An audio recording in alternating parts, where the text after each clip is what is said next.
télévision mpe tozali mpe na radio pati fm fréquence yango ezali 99.8 ezozwa partout na Congo central.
Assisté par celui qu'on appelle l'ingénieur Jérémy Ouensa, l'étoile montante de la technique de l'Impact Télévision. Madame, Messieurs, nous sommes là pour le compte de votre émission Art et Métier. Art et Métier, une émission que vous avez l'habitude de suivre sur les ondes d'Impact Télévision. Ah oui, ici nous vous informons sur toute l'actualité qui concerne les arts. Pourquoi pas vous qui exercez sur différents métiers. On est toujours là pour vous accompagner. D'où vous arrivez encore, hein, donc je répète ce qui passe pour parler avec vous. Ah oui, je sais bien que nous aurons un invité des marques, comme il en est toujours d'habitude dans cette émission, madame, monsieur. Je sais que vous êtes déjà dans la joie et vous restez déjà impatient pour savoir. Nous allons recevoir qui? Nous allons recevoir celui qu'on appelle l'homme, le événement. Lui s'appelle monsieur Emery Dimouela, opérateur culturel, manager, impresario. Il a plusieurs casquettes, hein, politicien aussi, mais le moins pour le compte de cette émission, on le reçoit en tant qu'opérateur culturel. Ce monsieur a fait bouger les lignes. Hein, donc, le mois passé, il a bougé les lignes, il a fait parler tout le monde. Il a marqué l'événement, oui, donc ici à Matadi. Ah oui, Matadi était en ébullition. Nous étions là pour la couverture médiatique. Hein, donc, vous allez déguster, savoir ces cafés. Mais c'est Emery Dimouela en date du 10 au 12 juillet du côté de Silène, ici dans la ville haute. Matadi était à l'honneur. Hein, Matadi a accueilli le festival d'art photo. Hein, et de la musique. Hein. Donc il y avait des expositions, il y avait aussi des musiciens qui ont presté donc quelque chose, une prestation qui a marqué l'opinion et puis tous les participants qui ont pris part à cet événement. Donc je ne vais pas monopoliser la parole, je m'en vais directement saluer mon invité, Papa Emery Mbotenayo. Ah, Mbote. Et c'est moi encore Lilo, hein, dans l'émission Art et Métier. aux vraiment habitués à Rolika Awa, Baimboka Balaki et Belé, Bazoazoa qui vraiment part dans événement organisé qui récemment du côté à Silem, Silem dans la ville haute, donc organisé qui festival d'art et métier en date du 10 au 12 juillet. Donc on a comment ils ont bougé mouvement toujours dans Silem.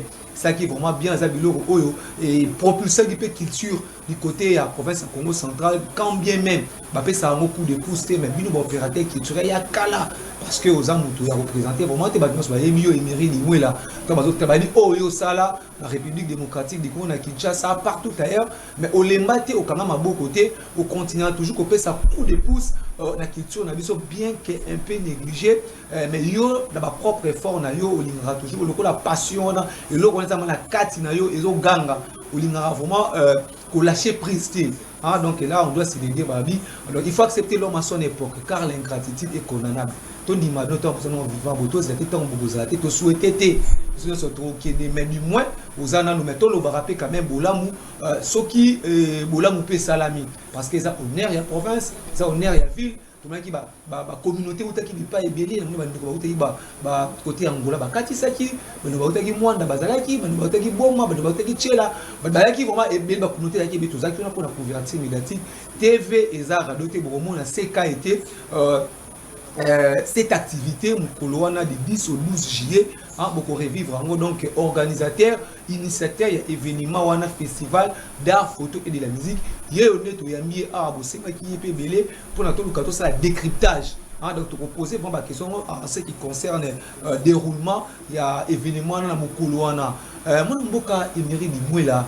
C'est là qui événement moko il y a mené awa festival d'art pour toi là qui ont impact télévision TV aux a toujours proche de la communauté tu qui ça la couverture invité par impression ils a comment par rapport il y a cette grande activité où organisé qui a en ville matin où ningi ça qui n'est pas ébilé et ben qui peut battre. Bon d'abord pour commencer je salue d'abord Guillaume, tu as mis une émission. Ah, mais c'est nouveau. Et puis, Impact Télévision, déjà la Bino, on a participé à un événement, on a pour ESA Récite. Il n'était pas seul, j'étais accompagné de la Bino, vous avez dit, et puis, il y a maman Julie, Doris, depuis l'Allemagne. Depuis l'Allemagne. Donc, Azana Baklipa Basuka. On dit que à Sifu, oui. C'est vraiment carton. Donc, page. Donc, ils téléchargeant vraiment pas mal.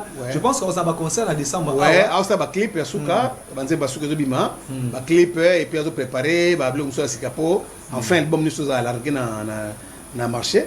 Et je les salue parce que nous sommes calamité à tout. Vous avez impression, oui, je parle d'elle parce que c'est ils sont impressionnés, son producteur et puis son manager aussi. Alors je crois que maintenant dans la zone guinéenne mes impressions sont bonnes. Pourquoi? Parce que à Matadi le festival d'art photo maintenant ma message dans côté. Parce que la photo parle. La photo elle-même parle. La photo et qu'on peut stabiliser situation il y a événement morobo et bien temps morobo et pas ça qui tout.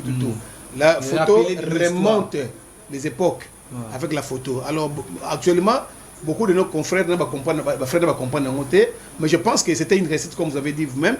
Dans Dengue que découvrir en Bayaki et je pense qu'on a aussi exposé notre autorité morale parce que d'abord la première édition c'était d'abord pour la partie directe.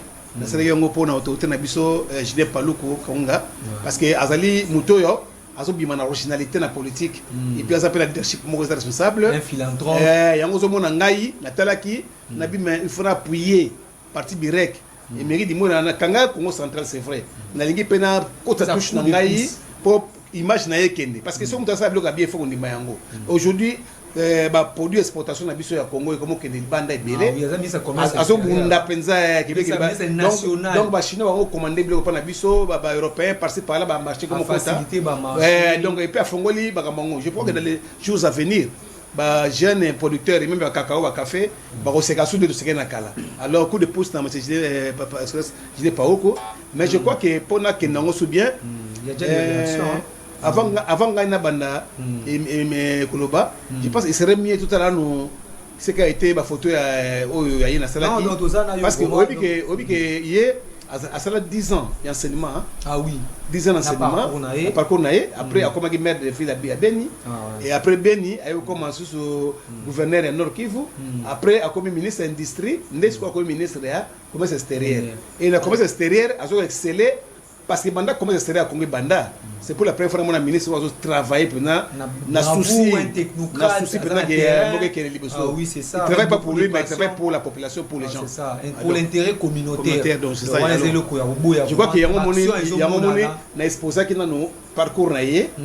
Non, ça est fort. La photo tout à la sukoyo, ça parcours la photo naïe donc il y a nega Banda qui enseignant, nega komaki nanda komanda komaki, il y a tout à la oyo pour pas soit aider ça. Donc, madame, monsieur, vraiment, on dirait que dans Yom Tolingo, comme la biso, le numéro est affiché au bas de l'écran, au bengi biso, au recota, vraiment, on dirait, mais Bandeko, ça pour réagir, vraiment, il va y passer à cause de là, Bandeko, vraiment, comme la biso, benga biso, tout maintenant du côté technique, ingénieur Jérémy Ouessa a proposé biso, donc, c'est qu'a été le parcours, il y a ministre national, il y a commerce extérieur, Julien Palou Kaonga, autorité morale, il y a direct, mairie du Mouela a fait si force pour un geste de patriotisme. Mais voilà, comme nous l'avions dit, la photo rappelle notre histoire même après 100 ans. Tout ça maintenant du côté technique, tout déguisé, c'est qu'a été Mukoloana en termes, il y a parcours, il y a Aloukou, Oyo, Azo soutien et mairie du Mouela. Est-ce que tout ça, d'accord, on a eu Jérémy Ouessa, c'est bon, on peut partir.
Mungu wangu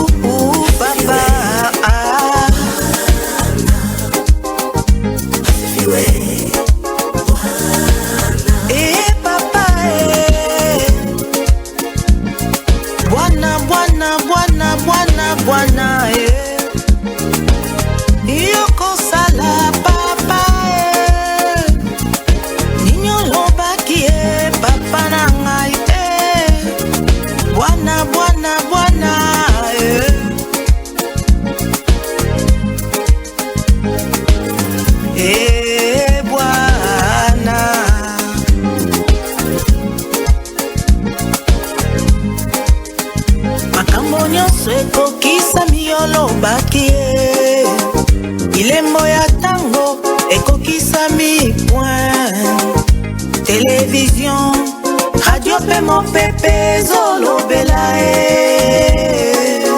tango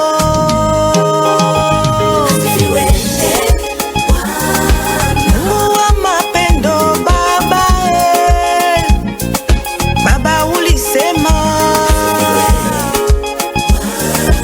utafanya baba uliahidia baba ni wakati asifiwe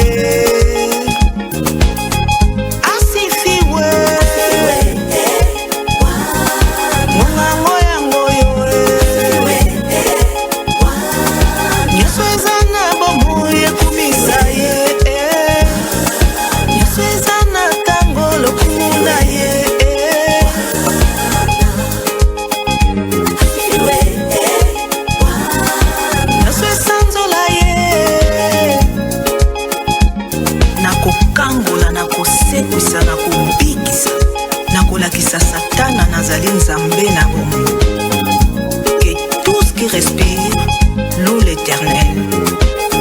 Alléluia.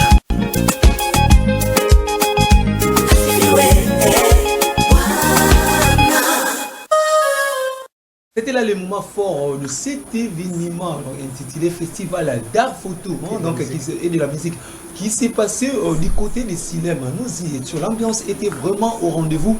Donc les cadres étaient hyper électrifiés. Donc là, ça vous fan et là qui vont monter.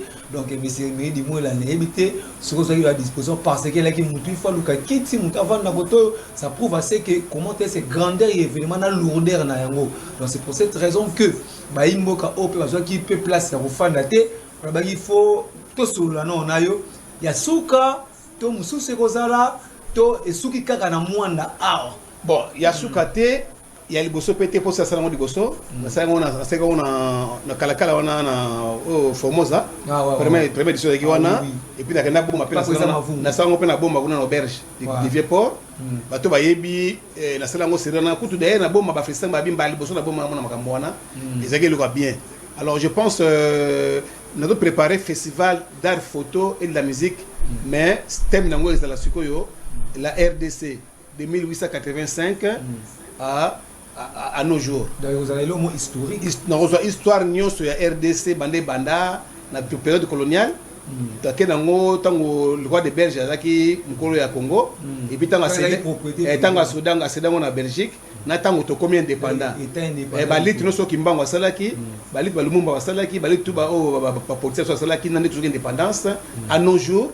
Il nous bango pour tout chango na niveau ni parce qu'on est à sport spécial il y a le 30 juin au Ezoya. On a préparé ba photo nango na préparé déjà pour na au sala festival d'art photo wana. Et en même temps aussi na mois de décembre oyo na ko sala festival d'art photo avec votre chaîne toko bimita notre soir on a la fleur toko bimisa meilleur ya Congo central. Ba meilleur à Congo central parce que pas na ngai complexe zaté. Toko bimisa meilleur au Congo central ça veut dire que dans le domaine politique, dans le domaine culturel, on va primer les gens, un festival d'art photo et de la musique, mais on va primer les meilleurs. Et ces gens-là, on va se distinguer dans la province. Tout le monde évolue sur la province. Nous savons que dans le mois de décembre, le président de la République a Awa. Pour la conférence. Comme président de Awa, nous voulons aussi exceller dans notre province. Tout ça, on appelle le monde dans la fleur, où il a saqué, tout premier peu de Nabiso. Oh bah on s'en a bien. Made in Congo central, dans le domaine nyonso. Pour notre équipe bien, pas de corruption, pas de quoi. Ceux qui vont mériter auront leur diplôme.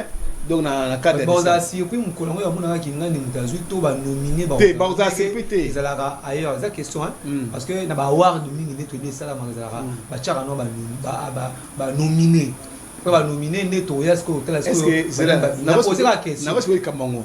Moi on va ba award ba tout nous on a fait ça avant ba award toi et maman René Kolo. On a fait ça dans le 5e niveau ya métropole.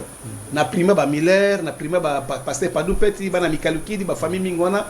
On a fait ça mais on a ba éco dénaturer un peu ba Kamongo ndengezali. Moi ce que je fais c'est quoi? Ngana osala boui. To za une équipe ngana osala équipe na ngai. On va voir le parcours de chacun des bateaux de primé. Ah oui. Le chaque parcours a monté tout ça moi vidéo moi muké. Ah oui. Donc moi j'ai fait la différence. Moi la synthèse j'ai fait quoi chaque parcours, nous avons des journalistes, des éminents journalistes à RTNC, Bino Boali, Toko Sangana, tout ça, les parcours à Mutamuto, c'est au premier Moutou. to balancer on a écran géant botali la fleur on a écran géant non to botala balaki sim ni na sala ka projeter to projeter ba blabla ça supposé que son excellence est asaye boy to projeter bloko ni asali par rapport à ça ba to maboko ce qui ya attente mutune ya uso diplôme na yeba to pesi diplôme na muto akenango ba kepesa ina représentant na yi donc on n'est pas obligé à usala ka ba on soit la main il peut aussi envoyer les représentants pour ba uso diplôme na bango parce que nous on le fait comme ça et exemple le mot peut que chaque année on va commencer à primer le mois de décembre mais ça vient pour encourager tout on va encourager les gens pour que les provinces puissent aller de l'avant parce que qu'est-ce que nous voyons na bazo primer bato mususu a na province ba bongamité pour la nini parce que muto après son bon premier sur tout le terrain il y a rien mais nous avec des preuves à l'appui parce qu'on va quand même prendre des images qu'on va balancer regarder sur parce que tu as besoin de bilanguer ça manambo qui vous dit que quand tu as mon combat dans le service national la présidence de la République non le président de la République a sali a pas na a service national là mais pourquoi ne pas que biso pe na ndenge na biso moko boye ton de copier service national au président sali Kengana bon on a 5 hectares. Je prends des jeunes encadrés bon on a c'est aussi une façon de aider la population. C'est comme si le gouvernement provincial, la province aussi, quand on a belé, ma belle c'est l'État. À côté on a belé pour ça bilanga pour les s'appeler sous province. Et tout ça là ngo. Vous avez des mots managériels. Donc il y a on a lobby qui on a des idées. Donc à promouvoir même son excellence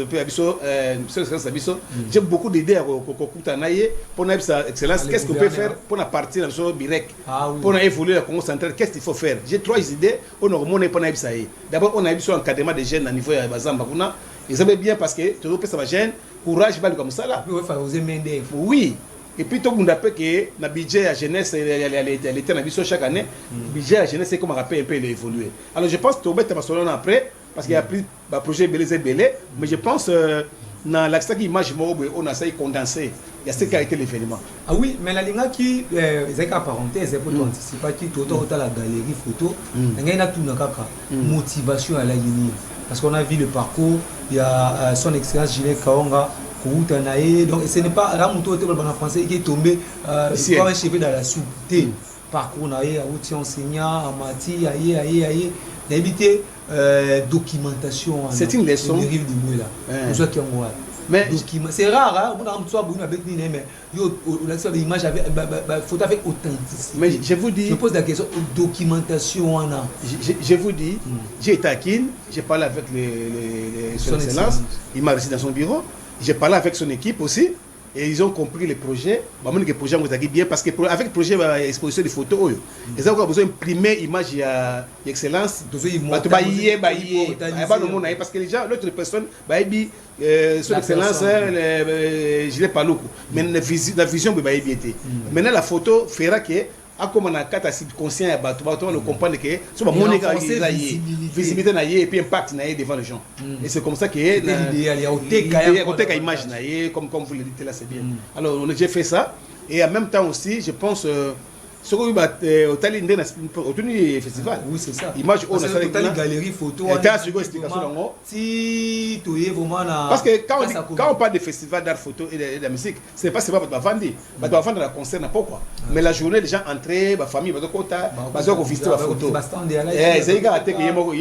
a fait on a tout un stand bomba pour naie excellence et puis stand monsieur Zaki pour les joueurs monsieur Zaki pour la culture donc musicien immortaliser qui va te mais le principal était la Birek. Mais avec ça, comme il y avait la jeunesse, il y avait on a fait tout parce que la place est trop, on a mis toutes les photos possibles. Si pour rentrer dans nos questions, moi qui on a vu accompagnement à l'EMACAS, on a vu les sponsors quand même, qui ont fait ça coup de pouce, et puis ils ont une relation privée. Les sponsors étaient des relations privées. Otobengi corps les qui m'ont planté au bayaki au moment en aspiration basé avec la image on expliqué vous savez que actuellement le ministre du commerce extérieur a promouvoir ma produit Congo made in Congo na made in Congo na ko même produit na kin pa na ye na ko laxaye ba produit parce que maison on a ils ont undisape importation les maisons on a autre ba produit on a c'est dans les bits aussi que na so ba produit on a tala que kin na kin ngo comme cadeau pa ya ministre échantillon na ke sa ministre pour évaluer comment est-ce qu'on peut faire pour produire un pays exporter comme partout peut on exporter à vous Vendre d'abord ici au Congo et puis exporter. Parce que toujours encaisser une public à l'extérieur. Mais nous-mêmes, si nous sommes créés. Comme ça, économie. Je crois que tout à image en gros, Jérémy, ouais, ça. Donc, les émissions, les aux amis, image, toi, tu souhaites moi, image, parce que ça décryptage événement où les cas qui dit 10 au 12 juillet, électrifié qui matin était en ébullition, madame, monsieur, toi là, qu'on a place à vous quitter, exact. Donc, ça, il y a retard, autant la image de musique. Donc, il y a un qui est important, il y a tout décrypté, il peut placer. C'était une occasion vraiment pour revivre encore l'événement. Je dis que Jérémy, ouais, ça. Donc, ça sont encore déguster ce qu'a été Mukoloana et puis dans un moment fort. Festival d'art photo et de la musique. Festival d'art photo et de la musique en collaboration avec Birek.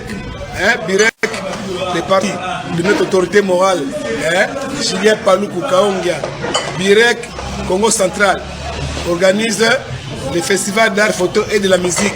Dans le festival, nous avons des invités tels que Treslo, Maison Treslo, multi-service, transformation des produits agricoles et produits naturels.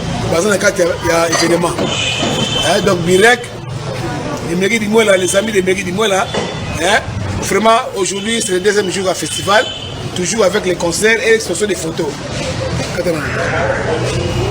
On va exposer ici les photos de notre autorité morale, qui a fait au moins 10 ans d'enseignement, persévérance à vie, 10 ans d'enseignement, et puis en même temps, devenu maire de Beni, après gouverneur de Nord Kivu, Nagoma, ministre de l'Industrie, et puis aujourd'hui il est ministre du Commerce extérieur. Et notre président Fachi a passé confiance pour le NEPAD. Donc vous voyez un peu les photos là, il était encore très jeune ici, très jeune, donc à l'enseignant. Alors, tout ce qu'il a pu faire, dans la mérite. Le président Fachi a passé ma diplôme belé, ma reconnaissance. Alors, leadership responsable. Donc, nous sommes toujours avec lui et nous marchons avec lui. Direct toujours. Ici, le 14e anniversaire. Le 14e anniversaire de Birek à Matadi avec les amis des mairies d'Imouela. Donc, nous continuons notre reportage.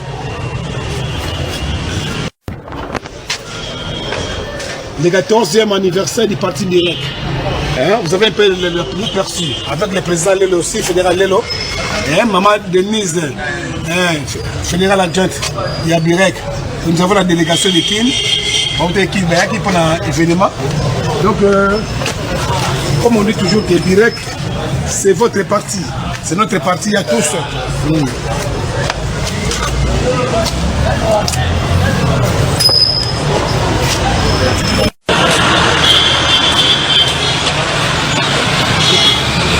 Alors, les festivals d'art photo, donc festival d'art photo et de la musique, concert ça au Félé, donc dans l'ambiance. Pendant 3 jours, nous sommes là pendant 3 jours. Au moment du numéro, on a exposé des photos ici devant le fédéral du parti, et puis son excellence Julien Paluku Kaongia. On a donné la présidente de la République, excellence. Là, excellence Julien Paluku.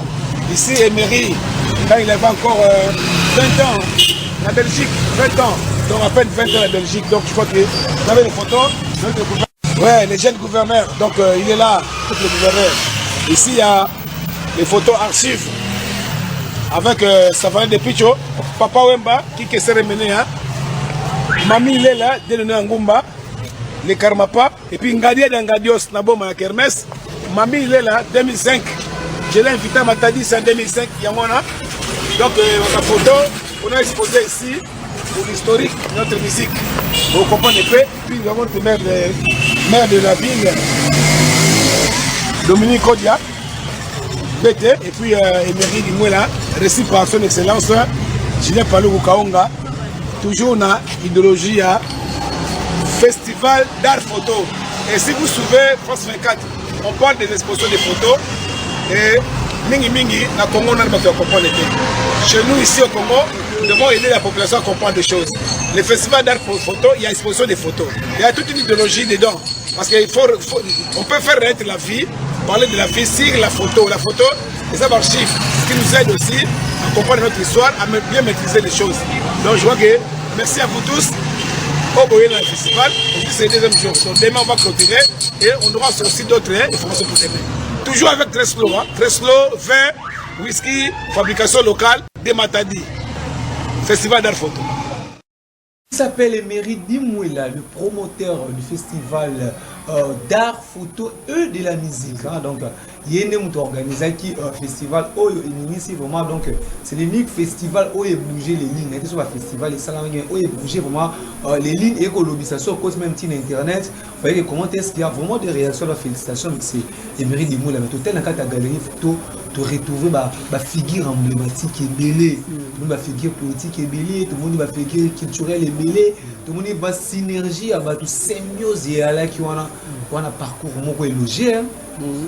Au Tambola, je sais pas, ma relation avec Kanasima Batuto, ma courage kaka. Parce qu'après des années, tout le monde a émiré pour découvrir encore en profondeur à travers ma photo. Et je voudrais que vous puissiez vous expliquer quand même par rapport à ça. Et ça s'est passé comment? Vous avez la photo de mamie là, de tout ce que vous racontera, c'est pas du charabia. Non, mais dans mon parcours, j'ai eu à côtoyer beaucoup de personnes. Dans le parcours, j'ai eu la chance de côtoyer des grands. Au moment où mamie est là, en 2005, la ville qui a Matadi, à la Caraïbe Variété. Il y a Congo central. Il y a ville Matadi, à Salakango, pour aider la jeunesse toujours.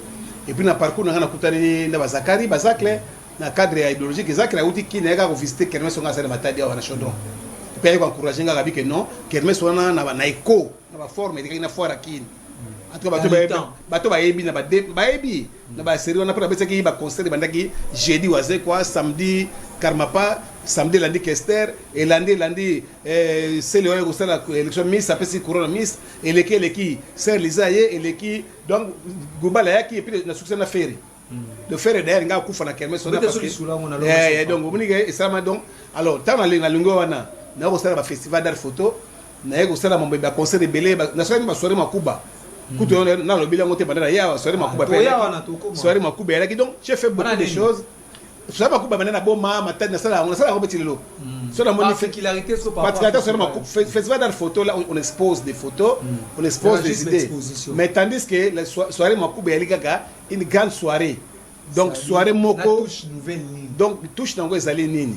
Toute la soirée Makuba et la soirée Moko. Quand on parle de soirée Makuba, donc ça veut dire que soirée Kuba. Kuba plusieurs fois. Oui, c'est ça, oui. Et quoi plusieurs fois. Donc, la soirée Makuba et la soirée Moko, tu es uniquement pour le théâtre et la musique. Là, je mélange l'ambiance. Et dans la moyi, donc quand on m'a dit, tu veux faire connaître les comédiens et faire connaître aussi des artistes musiciens, on a su qu'on a tous les musiciens qui la bête. Ah, donc au Lima, non, maman. La Lembate parce que actuellement je suis en train de me battre pour venir sauver la jeunesse et à Congo central un jour parce que j'ai des ambitions. Là, c'est un parcours dans ça là. Oui, que la même parcours. Donc, dans parcours mobile, tant que finalement, ils ont appris avec assurance que dans autres salles pour la jeunesse tout le monde. Il y a beaucoup de failles, vous savez, beaucoup de failles. La façon dont jeunesse la chose à comme dans la Congo central. Emery Dimouila est la grand opérateur culturel connu au sein de l'événement ébilé. Les lots business, il y a Kermès et Mati Makasi. Tout le monde a eu l'achat en reprise. Bon, le lot business de Kermès et Mati Makasi, c'était Kita Makasi. Ah, mais le lot, quand même, pas de stand. Kasi, vous êtes tout le monde. Côté stand, il y en a bien. Je sais, Naïbi combien de stands bateki, Naïbi bateki combien ils ont pris. Le gars kasi eza calcul ngana botama ngidango ponga tamane Kermès. Zana idée to yebi. Tala bandaki Kermès na bandaki ngo kaka neti kaka boy kaka donc neti obi baba. Te muto yo omani université. Tona un professeur non? Mais ba professeur bato bandaki université o matanga. Mutali boso bandaki université tanga. Atanga te donc il a une inspiration à créer une université. Surtout quand bato ça football. Football est bandé d'Angleterre. Mais bango avant football banda bato banda jango baso ki dangwa ça dit que nous naïbi Kermès mais parce que ça dit Kermès banda 2007 si 2013 donc à Matadi et puis na Boma plusieurs années naïbi ba faille na on actuellement les Kermès ne tiennent pas parce que ba sponsor ba go simba ba Kermès pour essayer l'impact makasi baza sur na Kermès. C'est dit à quoi? C'est dit à quoi parce que on peut dire aussi. Bon, on peut dire aussi il y a la crise actuellement dans Mokili et puis la guerre est peut influencer mon bébé pour l'ambiance à Congo et puis de trois la créativité. Il y a plus, beaucoup de nos jeunes n'ont plus la créativité. On ne fait que copier, mais on ne crée pas. On réinvente pas la roue parce que la roue est... Nous, qu'est-ce qu'on faisait? J'avais en tête 4 idées à Ngamona Okenango. On a dit qu'il y en a 7 mois. Idée maîtresse. Idée maîtresse, on a 7 mois. Dans 7 mois, on a 4 idées, on a remplacé. On a dit que na bêtise sur le concert, on a continué à bon délai. Mais il faut amortir. Deuxième semaine, on a oublié le concert à Kinte. On a fait le concours et on a mis ça matadi. Donc, on a aussi pris vendredi, éliminatoire, finale dimanche.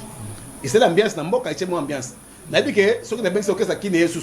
Semaine au Kuna, on a oublié que ça sous élection Miss. On a la kermesse. Tout ça dans les buts, il y a combien de temps, on a ambiance qui n'était la souka. Mais actuellement, sur l'hôtel libyen, tu as combien de temps, na 15 ans, il y a mois d'août, mais au moment où il y a un sentiment qui est comme aussi là, impact comme aussi là. Pourquoi? Parce que les gens, basés dans le cheminement, moi j'ai fait des kermesses, où il fallait épargner. On a dit, bon, kermesse, c'est un thème, maman, il faut épargner. On a une banque d'affaires convaincre les banques, bien. Les banques, pour la première fois, au Congo central, côté ça, logo, côté si, stand où les gens pouvaient venir, faire compte, mais il faut tenir compte aussi du camp de la numérisation et dans le secteur parce que dans le RTNC, Antenne A, Canal qui. Quand tu parles de temps par rapport à temps, il y a rien.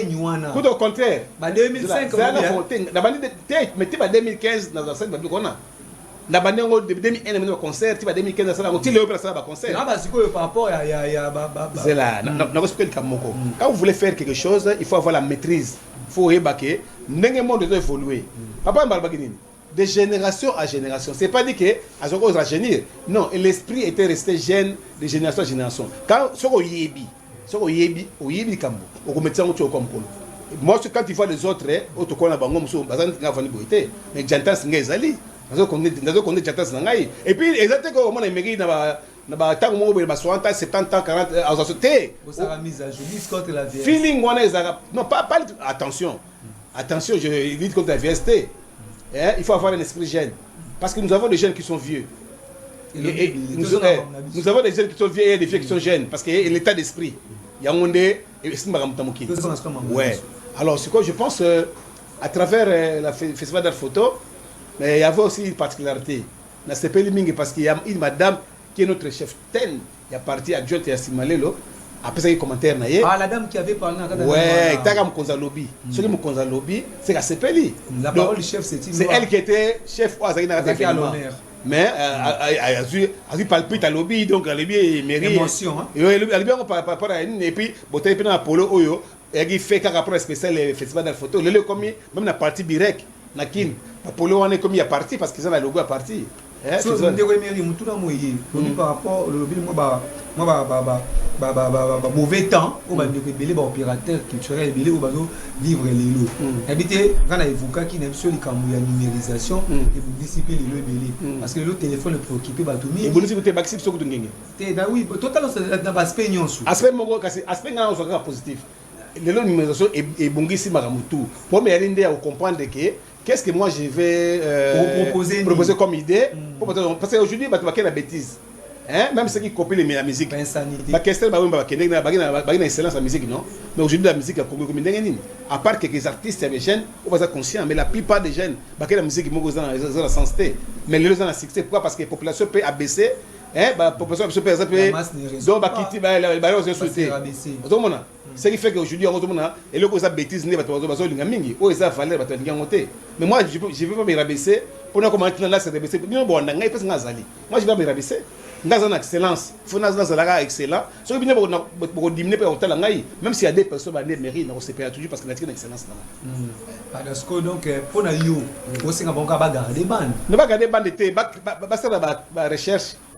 Créer. Mais avant de faire quelque chose, nous avons la kermesse par exemple. Au Tali, et pour que nous ayons un numéro de commis, nous avons profité de l'ondengeni. Donc, les commis, Tout ça, les médias, belé, comme belé, en ligne, mais il faut la promotion qui est en ligne, et qui est c'est ce que tu auras. Vecteur Union. Le long a émérité, n'a pas de festival d'art photo, les gens m'appellent, ils ont commenté, ils ont noté. C'est parce que, mon idée n'a pas posé, l'idée n'a pas posé, posé, petit à petit, ils ont fait sonner. Mais après, 5 à 2 ans, au moins, il y a tout le monde émérité, et comment on est, parce que n'a pas posé bien, c'est comme ça. Donc, il y a beaucoup de gens qui aiment du côté technique, parce que parce que les a décryptage. Tu souhaites une image fait les caméras. Tu souhaites une image fait les caméras. Ndeko Amika vous proposer encore image à la dame. Donc cadre à partie. Comme vous l'avez dit, encore cadre à partie. Maman Denise Mwadi. Maman Denise Mwadi. Donc à l'Obaki, donc à CP là qui n'a événement là, à s'exprimer qui. On palpite avec émotion par rapport à événement tellement grandissime. Ils ont toujours bon bakanga sentiment.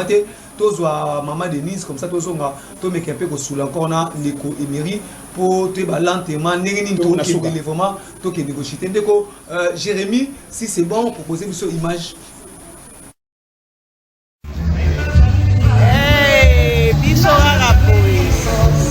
Emery Dimwela toujours plein d'idées. Yoka ba idée. Dimwela nde makambo. Balobi Dimwela nde makambo. Bayate barata donc ça c'est Dimwela Emery moi la photo à Dongo plein d'idéologie donc. Et Burek toujours. Donc ce matin des gens vibrés. À part Burek et vibré sous la banane. Donc, Burek caca, Burek. Cup up for all my day ones. Too many new things for the haters. Life's only getting greater. Straight up from nothing we go. Higher than the high skyscraper. No need to league with nature.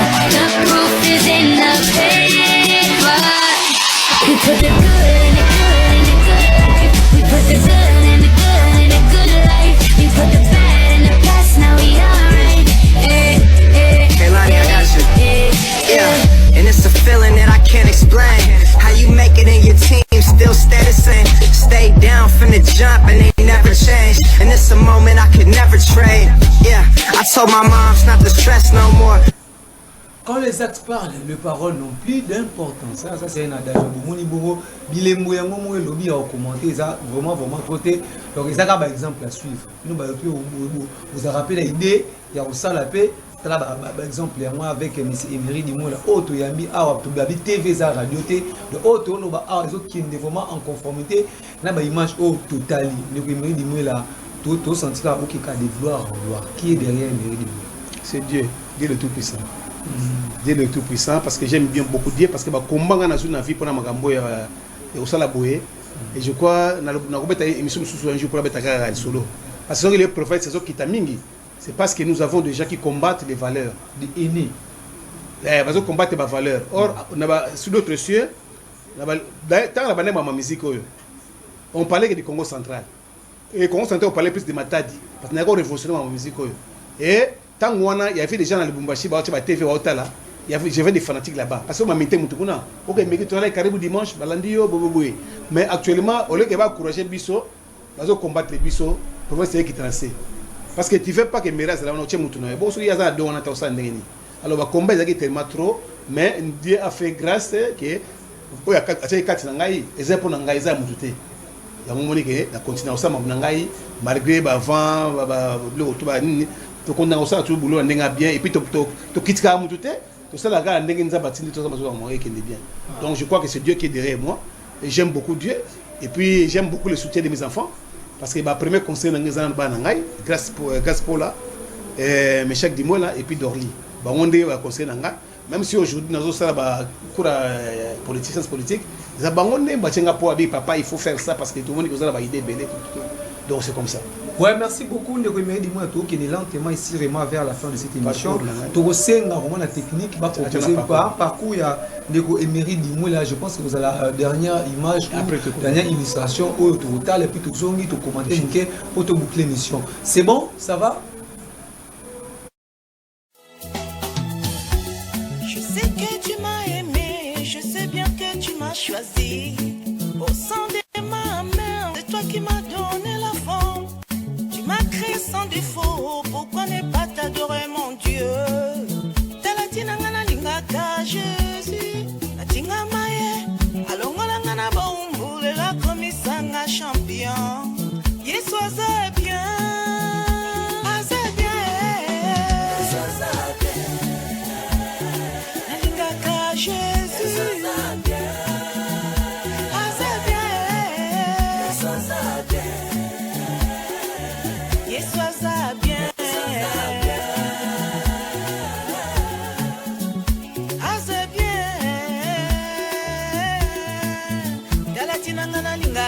Jésus. Notre Dieu fidèle derrière sa parole. Il est fidèle. Ce qu'il a promis finit par se réaliser.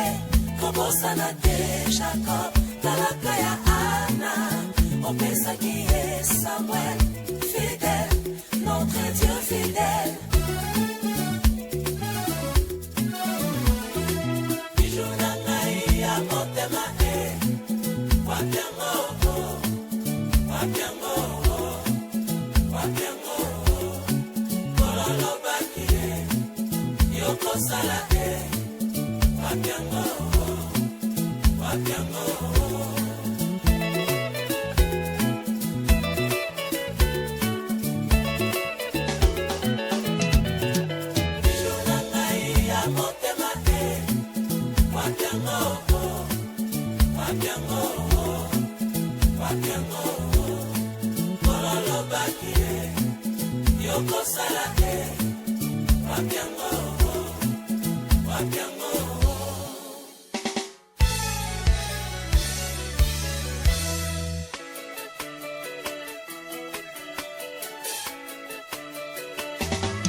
Takango na nzoto yo latisanga bijou make na yo na motema maneke na yo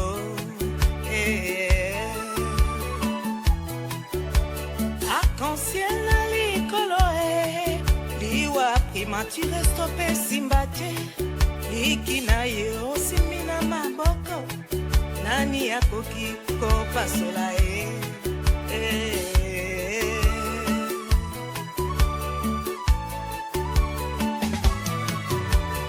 afungolela ngai porte na ye ya likolo ntango nyonso nabelela mama arepondaka ngai oui. Promis finit par se réaliser. Kobosana de Jacob, talaka ya Anna. Opesa qui est Samuel, fidèle, notre Dieu fidèle.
Takango na nzoto yo latisanga bijou make na yo na motema maneke na yo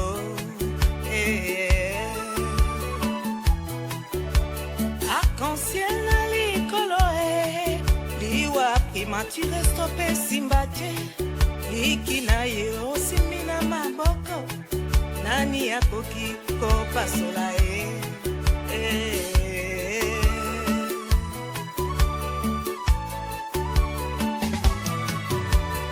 afungolela ngai porte na ye ya likolo ntango nyonso nabelela mama arepondaka ngai oui.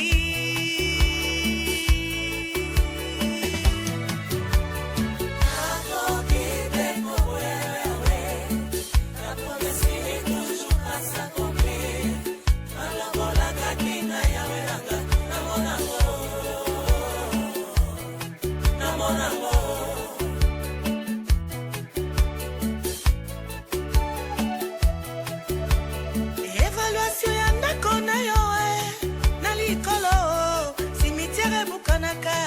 mabele pe silaka kasi ya ndako na yo na likolo etikalaka seko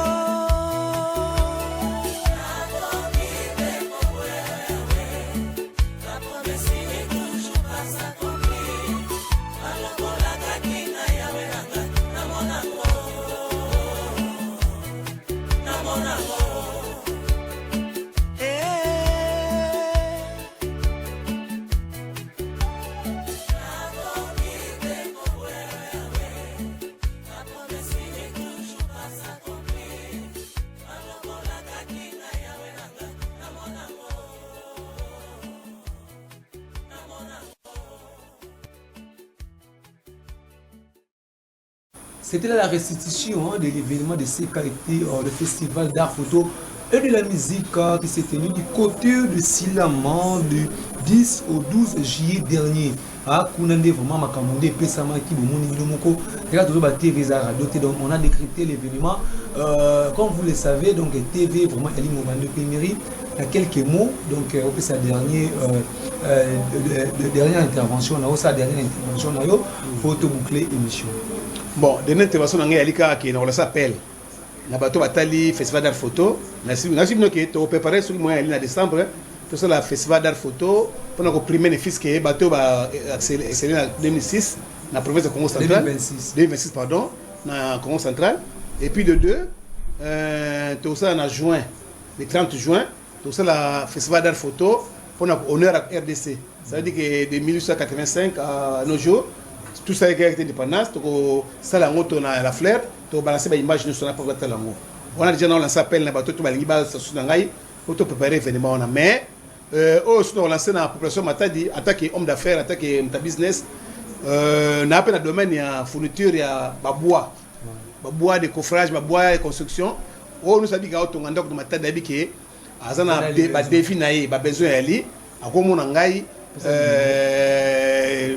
bon, numéro après transfert la publicité parce que là on va aider les gens on va construire bateau un niveau riche que toko ya ko fournir mabaya au fouti 70% il y a avantage tout livrer après 30% la livraison to peut tout le monde là ils a bien pour la rapidité bateau a besoin tout le temps en rapide parce que c'est ça je faisais ça dans le temps na bon m'a passé par là tout tika pour mambo mais ils ont pas ma cambo tout ça là on a fait ça pour vous na culture tout ça là donc tout zongeli yango o amunsa monika na ya koya tout ça c'est pas un problème.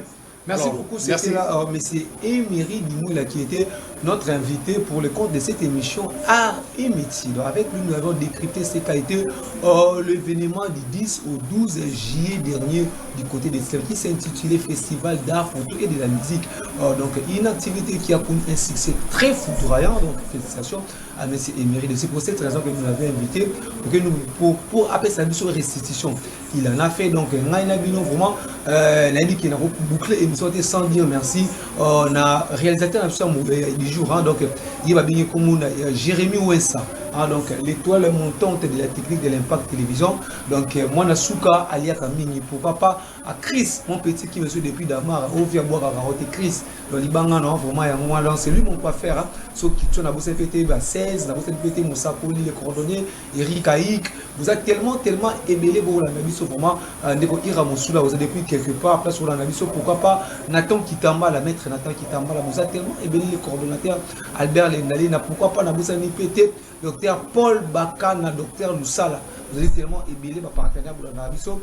Moi, de vous agiter dans la joie, et vous allez vraiment devant ma poste devant le micro pour informer Bino et puis pour former Bino, pour divertir Bino en ce qui concerne l'actualité.